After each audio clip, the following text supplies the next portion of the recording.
Sequence అంటేనే అక్కడ ఓ surprise element ఉంటుందని అర్థం. ఇక సినిమా స్టార్ట్ హీరోదే అయితే ఆ ఎలిమెంట్ మరింత బలంగా ఉంటుంది.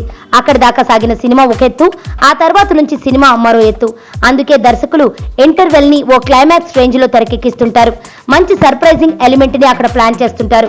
బన్నీ సినిమా డీజేలో కూడా ఇంటర్వెల్ సీన్ అదిరిపోతుందట. ఆ సీన్ ఏమిటన్నది కూడా బయటకొచ్చింది. డీజే అలియాస్ దువ్వాడ జగన్నాథానికి కోపం వస్తే ఎలా ఉంటుందనే అంశంతోనే ఇంటర్వెల్ సీక్వెన్స్ ఉంటుందట. ఆ సన్నివేశాలనే ఇప్పుడు హైదరాబాద్ లోని ఓ రైల్వే స్టేషన్ లో తెరకెక్కిస్తున్నారు. అప్పటిదాకా సరదాగా కనిపించిన డీజే ఇంటర్వెల్ సమయంలో జరిగే ఓ ఇన్సిడెంట్ నుంచి ఎలా విజృంభిస్తాడనేది తెరపైనే చూడాలంటోంది చిత్ర యూనిట్. దీన్ని బట్టి అర్థమవుతున్నది ఏంటంటే తొలి సగభాగం సినిమా అంతా బన్నీ ఓ బ్రాహ్మణ యువకుడిగా సరదాగా కనిపిస్తూ వినోదాలు పంచిపెడతాడని, ఇంటర్వెల్ ఎపిసోడ్ నుంచి ఆయన తీరు మారిపోతుందని, హరిశంకర్ దర్శకత్వంలో తెరకెక్కుతున్న ఈ సినిమా ఈ వేసవిలోనే ప్రేక్షకుల ముందుకు రాబోతోంది.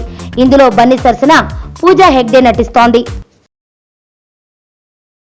సుబ్బు, నీకు తెలుసా, నాకు ఎర్లీ మార్నింగ్ ఒక కల వచ్చింది. నువ్వు నన్ను జ్యువెలరీ షాప్కి తీసుకెళ్ళి వడ్డానం కొనిచ్చావంట. ఏ టైంకి? గుర్తులేదు సుబ్బు, 5 అనుకుంటా. అదే మరి 5కి మీ బాబు వచ్చి బిల్లు కట్టినట్టు నాకు కాల్ వచ్చింది.